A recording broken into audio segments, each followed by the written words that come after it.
This is Josh Reeves, and you're listening to the Mile High Church podcast. Thanks so much for listening to us. Hey, Valerie Kaur, author of the incredible memoir, See No Stranger, great teacher and presenter on the idea of revolutionary love, is coming to Mile High Church on October 3rd. Come to Mile High and see her here in our sanctuary, or if you live far away and can't travel, see her at home online. Tickets are on sale at milehighchurch.org. As you might have noticed, the readings and even the song that Chelsea sang is all about synchronicity, and that's what I want to talk about today. My message is titled, Living the Right Place, Right Time Kind of Life. Years ago, it was actually 1991, I graduated from ministerial school here, and I trotted off to Southern California to serve at the Huntington Beach Church of Religious Science as an assistant minister, where I met Josh Reeves, who was a teenager who I tormented because I like to. It was fun. But that, I am digressing. Okay, so I generally enjoyed living in Southern California. It was the first time I'd ever lived anywhere else. I'd lived in Colorado all my life. And I enjoyed the ocean, and I enjoyed all of the culture. There was one thing, though, that I did not enjoy: earthquakes. I did not enjoy earthquakes. I lived alone, and the earth would shake, and it scared me, and I became very fear-based about earthquakes, and I became somewhat obsessed. I honestly don't think I've ever felt that kind of fear my whole life. And it took over my whole existence. Everywhere I went, I focused on what would I do here if there was an earthquake. Every restaurant, how would I get out of here before all these other suckers get in my way? I really became very caught up in my own safety and well-being to the degree that I really wasn't as concerned about other people. I was scared for myself. I remember being in the Northridge earthquake, and I lived in a 2-story townhouse and standing there. And of course, the earthquakes only come at 4 a.m. for some reason. I don't know why, but it was 4 a.m. and I'm standing in the door jamb because that's where people said to stand. And my condo, my townhouse is going like this, and I'm thinking, now should I be on the top of the house when it goes down, or should I go downstairs and hide under a table, and then when the house comes down? I really was very confused. I was very scared. And it just took over my whole life. The fear did. And this is not how I want to live. I don't want to be a fear-based person. I've never wanted to be a fear-based person. And every fear I've ever come up against, I have used this teaching to say, come on, let's get over it. So I asked myself, how am I going to get over this fear? So the first thing I did to strategize for it is I called my mommy. Mom, she was living on the other coast. I'm scared. And she talked me through it. And we came up with some practical things that I could do to keep safe that felt good. And I knew I had to do something different. Now, as much as I have faith in these teachings and in consciousness and in the power of prayer, I will admit I do have one fault. Earthquake fault, get that? I still don't believe that I have the power to control the earth and stop an earthquake from happening. You might say that I'm a faithless person, but it just doesn't fall in the realm of my consciousness. So I knew that to get over this fear, that I had to come up with a strategy that was in the realm of what I could actually believe. And what I began to understand that I can believe is that many times in my life, I've been exactly where I needed to be to stay safe, for things to work out, for opportunities, for connections. So I created an affirmation, and it goes like this: I'm always in the right place at the right time to ensure my total safety. I'm always in the right place at the right time to ensure my total safety. I began to recite this affirmation on a regular basis, and most especially as I found myself driving on the freeway wondering, if there's an earthquake right now, how would I get off this freeway? How would I get off this bridge? I'm always in the right place at the right time to ensure my total safety. As an earthquake would start and the panic would rise, I'm always in the right place at the right time to ensure my total safety. And I began to live this mantra, this affirmation out, And eventually a day came, I remember on my couch in the living room, my little kitty cat sitting on my chest, and there was an earthquake, and she and I just sat there. And I shouted out, like a lot of people who've gone through them, oh, that's just a 3.0, it's no big deal. I found myself no longer afraid of them. And I use this affirmation to this day. And as I use it and I am amazed by it, I ask myself, what is it about that being in the right place at the right time kind of thing? How come that happens? And how come sometimes I'm at the wrong place at the wrong time? How do I harness the power of synchronicity? And what is it? What is this synchronicity? Who's in charge of it? Where does it come from? How does it occur? That the right thing happens at the right time, or the wrong thing, or this thing, or that thing, or the thing I needed most, or the thing I needed least. How can I dance with it and use it more powerfully? We say a few phrases around here that kind of point to how things happen. And we say them in our culture a lot. Here's some of them. There are no accidents. People say that all the time. Until they're in a car accident or something, right? Oh, this is an accident. Yeah, there are no accidents. But I don't like that accident that just occurred right now, or I fell, or I hurt myself. So how is it that there are no accidents? When things are positive, that sounds great. Well, I met you. I'm so glad I met you. There are no accidents. I met you. I'm not so glad I met you. There are no accidents. How do I be with that? We say it's all as it should be all the time. Everything's in perfect order, right action. Everything's happening the way it should happen. Sometimes you look around, I look around and I think, that doesn't feel like that should be happening. So is that true? We say, God's got this. Oh, a lot of times the way we explain these synchronistic moments or the challenges, God's got this.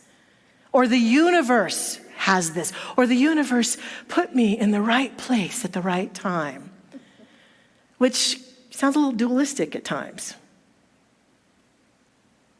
I skipped over, we create our reality. That one's up there too. We create our reality. We are in charge. We are the people who speak our word and it comes to pass.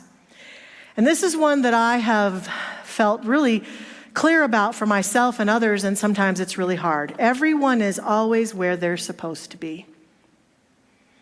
Until a flood ravages through Texas and many, many little children are killed. How is that true then? To contemplate this synchronistic stuff can be greatly freeing and deeply painful. In the time when it works out great and it's like, wow, we want to say things like, it's all good. Here's a couple others that aren't on that list. It's all good. Everything's happening for our good. It's a miracle. It's a miracle that happened. And sometimes it's not. So let's do an exploration today of this synchronistic energy and bring an awareness of it into our consciousness, explore it a little bit, and talk about how we can make the best use of it. As I've been doing research for this message, I came across story after story after story of amazing synchronicities that have occurred. I could stand here for hours and tell you stories that I discovered. And then I also have reflected on my own life. And then synchronistically, a lot of friends and people that I've talked to recently are telling me these stories of, you'll never believe what happened, of synchronicity. And it just seems like it's everywhere present. So I want to just share a few really amazing ones that I came across and some in my own circle. One of the most fascinating ones to me that I'd never heard before is about the son of President Abraham Lincoln. It's fascinating. Robert Todd Lincoln, his eldest son, was not present when President Lincoln was assassinated, but was with him shortly after. Robert was over at the White House. He was 22 years old. He was ushered to the bedside of his father, and he remained there with his father overnight until his father passed away. And then Robert grew up. And when he grew up, of course, Lincoln was assassinated in 1865. Well, Robert, as an adult in 1881, was serving in the President James Garfield's cabinet. He was the Secretary of War in Garfield's administration, and just happened to be at the Baltimore Potomac train station 40 feet away from President Garfield when he was shot and killed. Robert said he was within 15 seconds of being right there with President Garfield. Okay, so his father is shot by an assassin. Doesn't occur a lot in the life of our presidents. And then the next president that was assassinated, Robert was there. But that's not the end. In 1901, Robert was at the Pan American Exposition. He was at the Temple of Music when President William McKinley was also assassinated. Wasn't with him, right near him, but nearby. I hear stories like that, and I think, how does that happen? How is it that one man is in these rare instances that occur? What's the synchronicity there that brought him into those experiences? And it makes me ponder. I'm curious about it. I'm fascinated by it. Now, of course, Robert has long since passed on, so we can't talk to him about it. But if we talk to people in my real world circle, there's one very near and dear to me, my husband, Ken. Technically, my husband, Ken, should have slipped the earthly bonds many times this lifetime. Thank God he hasn't. He's still here. And yes, we can applaud that. Ken Chrisman's still here. I'm grateful for that too. When he was in the service in the Army, he was in a battle situation where he was with a team of men, and he went left and they went right. They did not make it out, and he did. Synchronicity. Ken should have been in the World Trade Center on 9/11. But he was working with a team of people who worked in the Trade Center, and they had a meeting just before he was to fly out there on 9/10 or 9/11, and they decided that the team wasn't ready for him to come and do what he needed to do, and so he postponed his trip. And he is alive, but his whole team was killed. What's that about? How does that happen? I'm grateful for it. And what is the guiding point? What is the synchronistic point that makes that happen? And I could tell story after story about Ken Chrisman. He's like a cat, 9 lives, I think is what it is. That's why he must love cats so much, right? Okay, that must be it.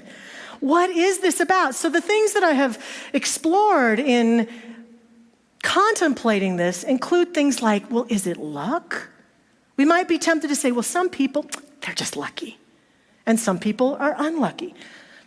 I don't know. It doesn't seem like it's luck, because we all have moments where we're lucky and moments where we're unlucky, or appear to be anyway. So I'm not sure that it's luck, that it's some random activity in the universe. Is it that some people are more intuitive or psychic and they have some deep knowing that guides them? Well, that could be. So I explored that a little bit. And then there were all sorts of stories about very intuitive people and psychics who had experiences that they didn't see coming. People would say, well, couldn't that psychic see that thing coming? Wouldn't they have known that was going to happen if they were so psychic? I came across a riddle. Why did the psychic get hit by a bus? Her third eye was open, but her real eyes weren't. So maybe it isn't always about, there definitely could be some intuitive nature afoot here, but how is it that we miss certain things that come our way that you think, wow, if I only seen that coming, no matter how intuitive we are. So that's a part of it. Is it destiny? Is it that we are in a foregone conclusion of our life pattern, and everyone is, and life is unfolding in just the way that something has destined that it will? Well, that removes a lot of what spiritual sacred texts talk about our choice and our free will that we've been given. If it's just destiny, then it means that we don't have as much choice as we might think we do. And that's where people begin to debate.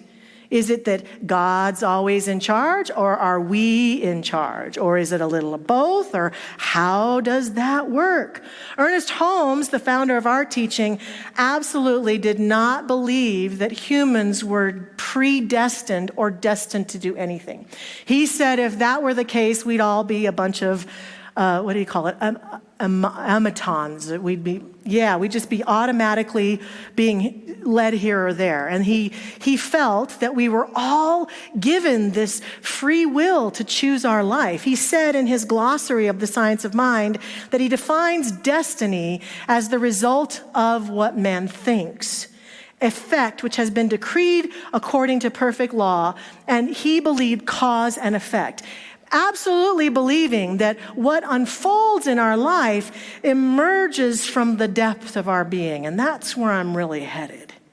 And we just don't always see the patterns that are unfolding before us. And the last one, as I mentioned already, is it God? Is it the universe? Some people believe that we have guides, disembodied guides that are guiding us, or have had angelic experiences where they would swear to you an angel, in body or disembodied, helped them through something and then disappeared. Is it God doing that? God as a puppet master with the strings? Okay, you're going here and you're going there, and now you two need to meet. Oh, I want those two people to be together. Boom. Is that what it is? And our teaching would say, no, that would be a God of duality. This God that's scurrying all about, making sure we all go in the right place, do the right thing. That God is a presence, we believe, not a person who's dictating the universe. So that doesn't really hold water. I love some of the acronyms that the late, great Ram Dass and the late, great Dr. Wayne Dyer came up with to describe God. And they would use the words, of course, G-O-D. And it included grand overall designer, grace operating daily, gaze of the divine. These are some of my favorites. Ram Dass was famous for calling God guru of disguise, because he said that the biggest missing for us is our unwillingness to see the presence that God is in certain people and situations, but that it's always there, and that God is a guru of disguise. And then this is one of my favorites: get out of duality. Get out of duality. If we're out of duality, then it can't be God as puppet master up there in the sky, shuffling people about to his or her will. It can't be, because the lack of duality is oneness, meaning we're working always in concert, in co-creation, in harmony with the grand overall designer. Carl Jung, the great Carl Jung, had a lot to say about synchronicity. He said that it is a meaningful coincidence of two or more events where something other than probability of chance is involved. He believed that the coincidences that we have are not just random, but express a deeper order or connection between the inner world, the psyche, and the outer world of events. I think what he's pointing to is that when we are starting to awaken to the power of synchronicity, celebrating it or being present to it, we have to allow ourselves to explore the powerful levels of awareness that we operate in. And we operate in at least 3 levels of awareness, I think.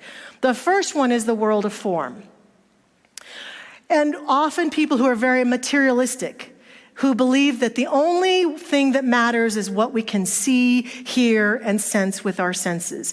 And that synchronicity then is just some accident that happens. And sometimes if we're in the level of awareness of the world of form, we can acknowledge that the thing that's activated in this is our brain. And our brain is like a supercomputer.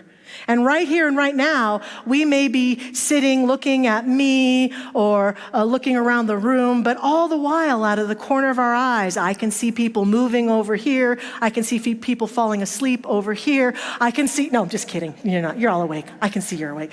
So our brain is picking up on all sorts of little things going on. And because of that, if you're just believing in the level of awareness that occurs at the physical level, you might say, well, synchronicity is just the part of my brain that goes, oh, I should be over here. Hi.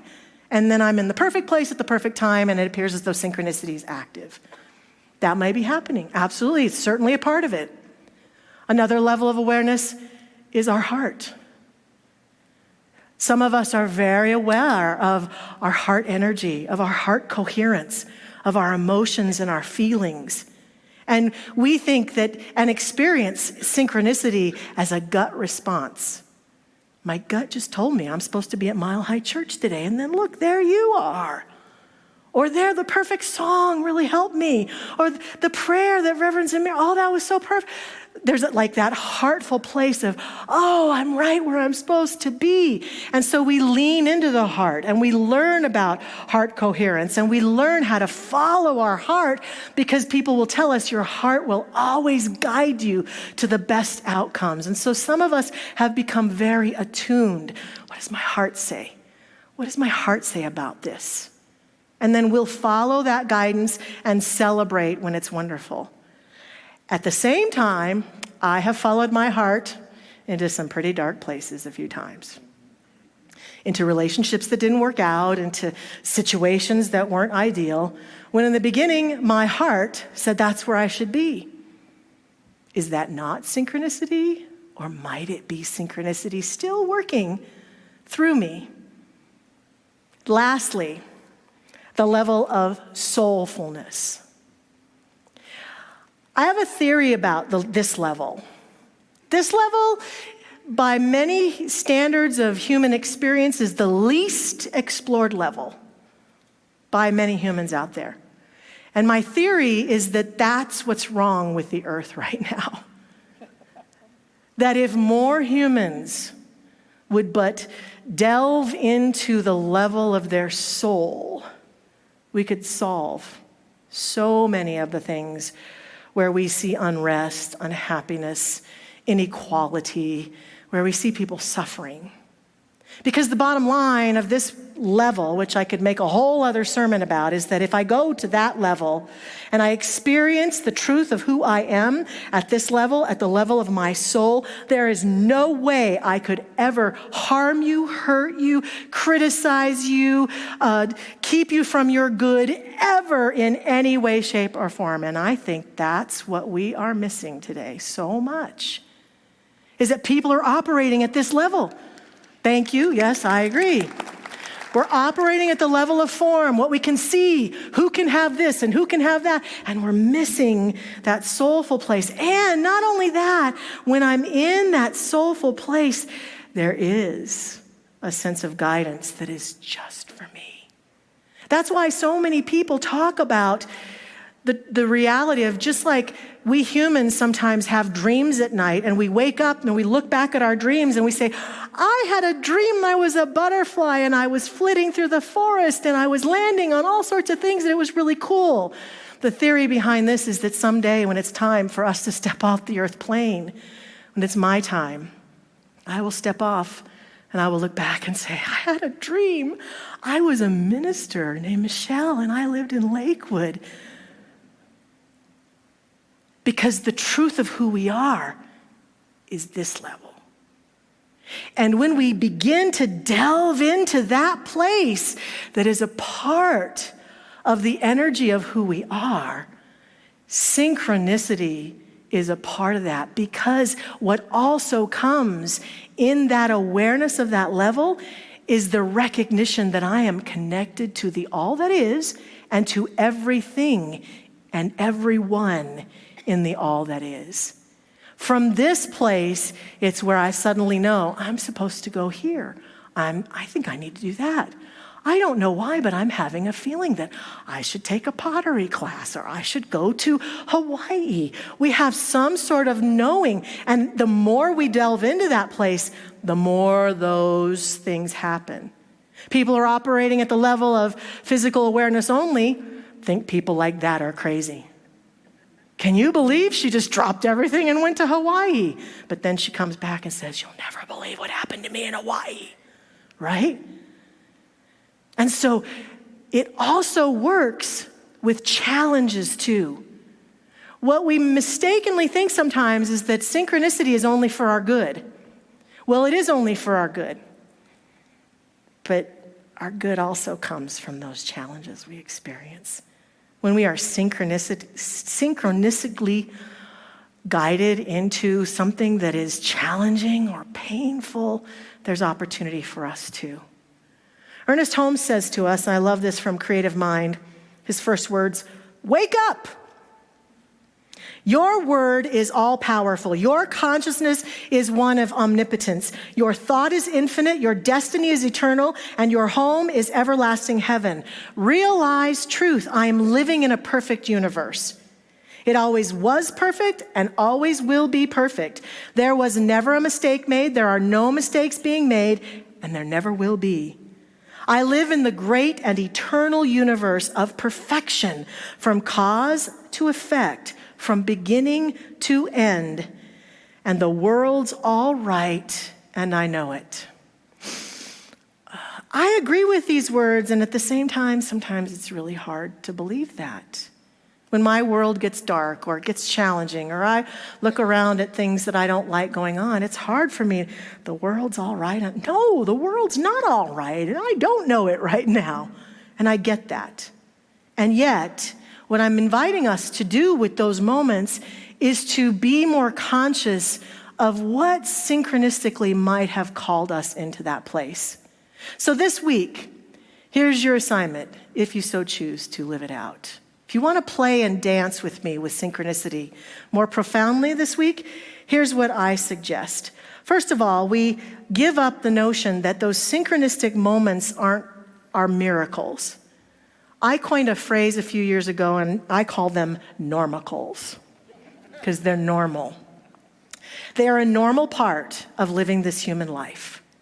And synchronicity, when it shows up in any way, shape, or form, is an indication of the connection, the collaboration that we are in and as God, and the confirmation of that deeper level of life activated on our behalf. Any and all synchronicities. Just like Jung said, they are a reflection of that deeper place. So to activate them, what I believe we must do includes decreasing the chasm that might exist in our conscious awareness between the world of form and the world of soul. Decreasing that chasm in any way that we can do it, whether it's through spiritual practice, whether it's through walking in nature, whether it's through healing bowls like Reverend Zamira gives to us, whether it's through meditation retreats like we have here, whether it's through classes, through coming to church, through hanging out with similar people, through taking time throughout the day to stop, through reading deeply profound spiritual content that makes us go, wow, whatever it is that we can do to cause that chasm to become closer, we're really living then from the truth of who we are. Not caught up in the world of form, not just led around by our heart, although both of those have value, but also utilizing the biggest, most important and impactful aspect of us, which is that soulful level. And in doing that, it feeds every other level of awareness that we have to experience. And it makes us more conscious and aware of the synchronicities. I also think that we can use the power of affirmations. You can borrow mine if you want. Here it is. You can take a picture of it with you, or look at this later and take it home with you. It says, I am always in the right place at the right time to ensure my total safety. I'm always in the right place at the right time. Even that one right there. I'm always in the right place at the right time. I love that I'm always in the right place at the right time. just affirming it and claiming it. Or we can use the one that Holmes just gave us in that reading. The world's all right, and I know it. The world's all right, and I know it. To begin to do that when we get afraid, or we get scared, or we feel like the synchronicity is going wonky or is not exactly how we want it, we can use the power, just as I did in those earthquakes, to just stop. And lastly, trust. Even when it goes wrong, what if that's right? When you're there, be there. When you're there, be there. I just recently went through a rather painful experience that I had at the doctor's office, and they couldn't give me any drugs or anything to make the pain not happen. I had to just be with it, and I didn't want to be with it. I wanted to get as far away from it as I could. And then I realized as I was working on this, I was like, Michelle, when you're there, just be there. And then I also said, Michelle, you gave birth to a child. Just be there. Come on. Be a girl and, be in it. And so I was like, yeah. And so I decided to just be really present to my body, to the experience that was going on. It was hard, but I'm grateful that I was able to just stay present and not use something to push it away or get rid of it. And that's, I think, synchronistic for me in my life to pay attention to. We have pain come up and we just want to get rid of it. But what if it's part of the synchronistic experience of our greater good? Oh, the great poet Mary Oliver says it beautifully. She says, someone I love once gave me a box of darkness. It took me years to understand that this too was a gift. Sometimes the synchronicity that shows up doesn't always feel awesome, but it's always a part of that deepest level of our being that is communicating to us that says, oh, my beloved, it's time to deal with this. And you want to know how you know it's time to deal with this? Because you're there. When you're there, be there. That is synchronicity. So have fun this week. I look forward to hearing your synchronistic stories. And I invite you to join me in prayer now. And I invite our practitioner prayer partners to stand with me as we pray together. And please know that at the end of our service, our practitioner prayer partners will be down front, and they are available to pray with you, to support you in any area of life. Please feel free to utilize their gifts and their service this day. And we surrender now into that prayerful place, joyously allowing ourselves to be right here and right now and feeling with great joy what a gift it is that we are beings who exist and operate within these levels of awareness. We can celebrate the beauty of the level of form and see the beautiful people, the beautiful experiences, the beautiful nature, the sky, all that exists.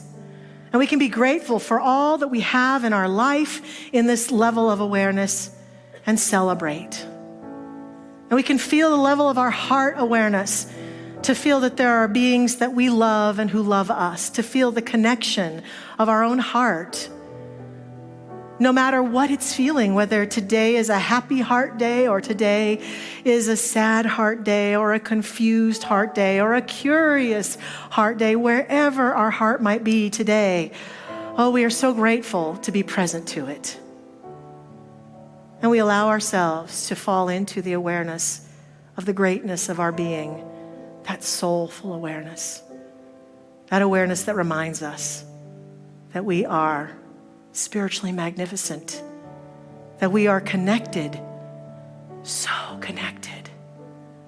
Never, ever, for one moment, in any state of disconnect. Though sometimes we may feel lost and alone, the reality, the capital R reality of each one of us is that we are always, always, and in always experiencing the nature of the divine. Right here, right now, And the more we know this, affirm this, and claim this for ourselves, the more we walk forward and feel the orchestral experience of our life unfolding beautifully, things coming together, things showing themselves to us with great opportunity for us to heal and move forward, to resolve, to celebrate. I accept and affirm that the great power and force of synchronicity is afoot for each one of us.